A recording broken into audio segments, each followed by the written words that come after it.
Hello, welcome to today's lesson.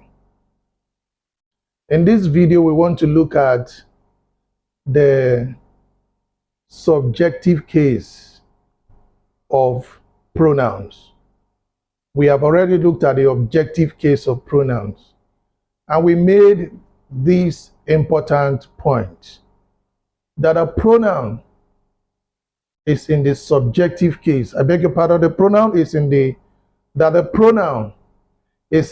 objective case if the pronoun functions as the direct object of the verb or the indirect object of the verb or the object of the preposition.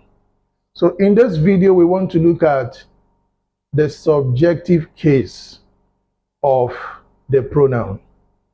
There are 2 points we should keep in mind.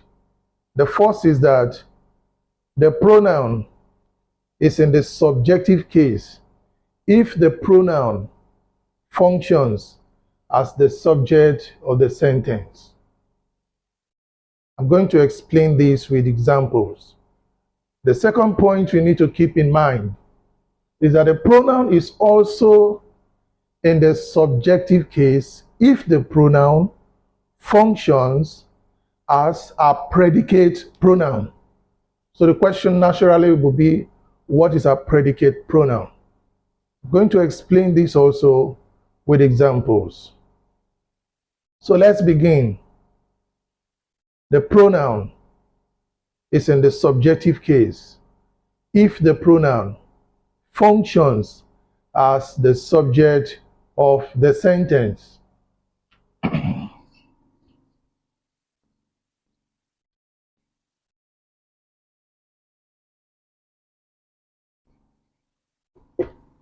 They are laughing.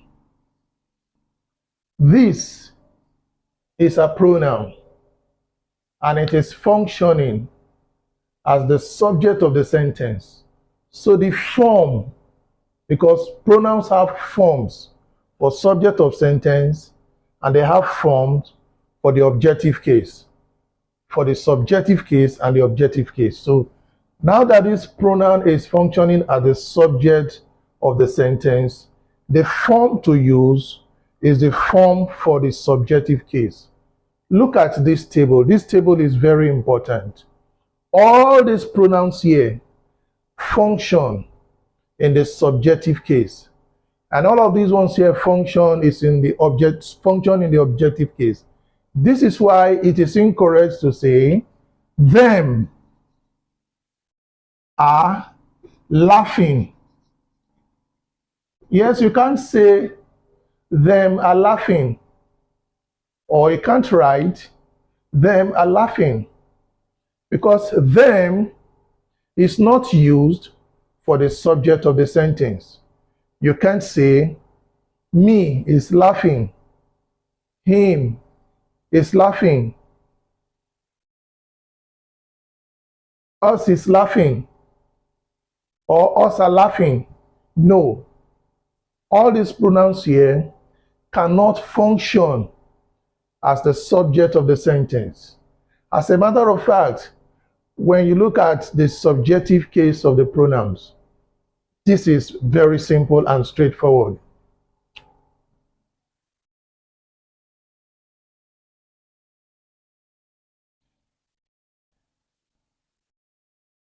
He was a student. This is the subject of the sentence, he. And the form to use for this position, for this office, is any of these. In this case, we are using this. You can't say him was a student. No, because him is in the objective case. So a pronoun is in the subjective case if the pronoun functions as the subject of the sentence. This is simple.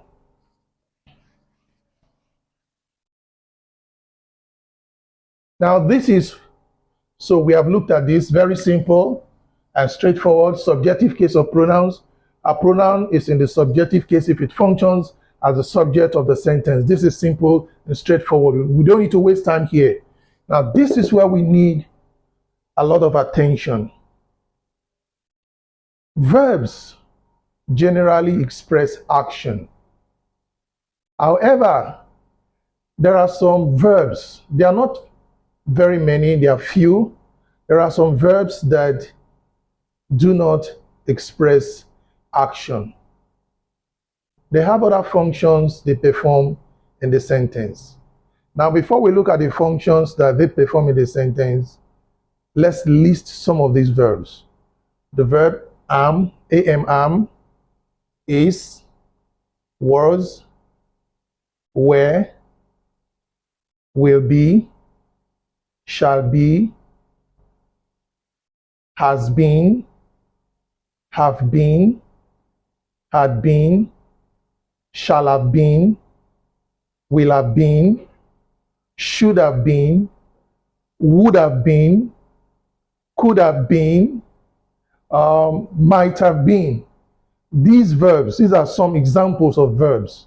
These are not all, but these are some examples of verbs that do not express action. So what do they do in sentences?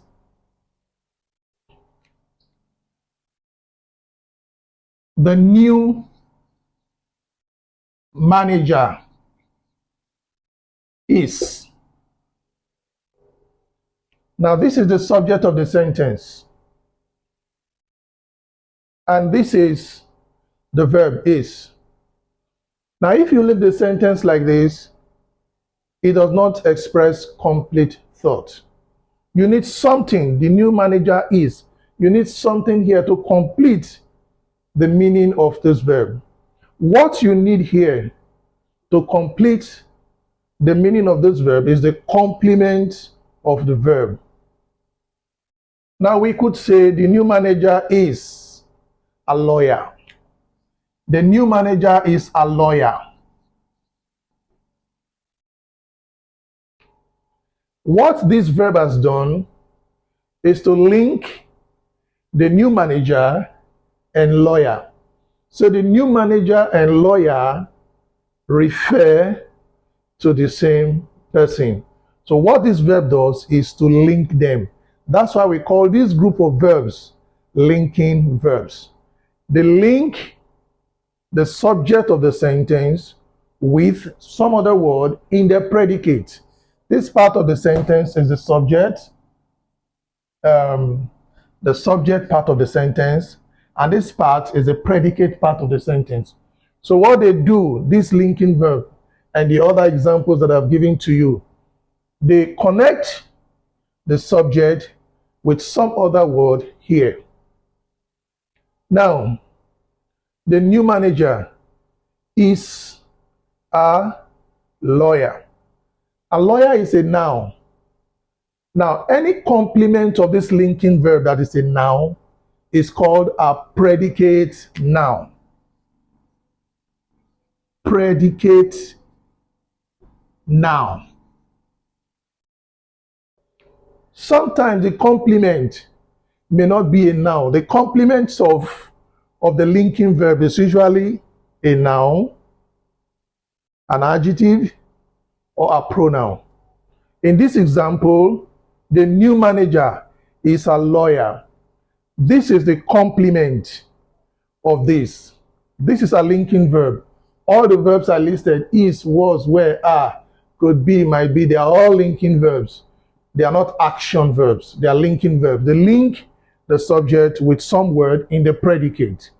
Now, if the word that they link is a noun, as shown in this example, we say this noun is a predicate noun. Now, if it is an adjective, we say the adjective is a predicate adjective. For example, the new manager is tall. The new manager is tall. Tall here is the complement of this verb, and it is referring to the new manager. So this tall is described as predicate adjective.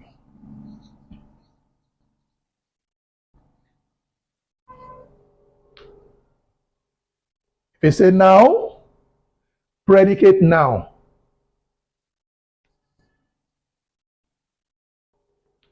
It's an adjective. We call the adjective a predicate adjective. Sometimes it could be a pronoun. The new manager is she. We call this pronoun predicate pronoun. So the complement of the linking verb might be a noun, predicate noun, an adjective, predicate adjective, or a pronoun, a predicate pronoun. So when we talk about predicate pronouns, it's not one big deal. Predicate pronouns. Now, a predicate pronoun must be in the subjective case. What we are simply saying is that when you construct sentences, when you see sentences, you see the subject of the sentence, and then you see the linking verb. Any of these examples is, was, were, shall be, any of the linking verbs. And you see a pronoun following it that is referring back to the subject of the sentence. That pronoun must be in the subjective case, never in the objective case. This is why we say the new manager is she, not her. It was I, not me. It was we, not us. It was he, not him. It was she, not her. It was they, not it was them.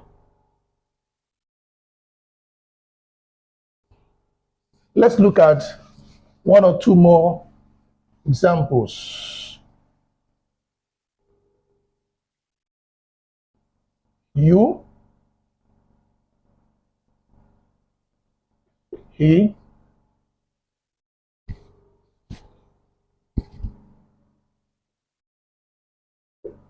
it is,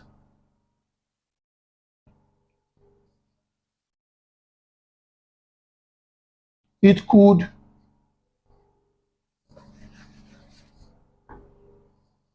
it could have been dash. This is the subject of the sentence. This marker is fading.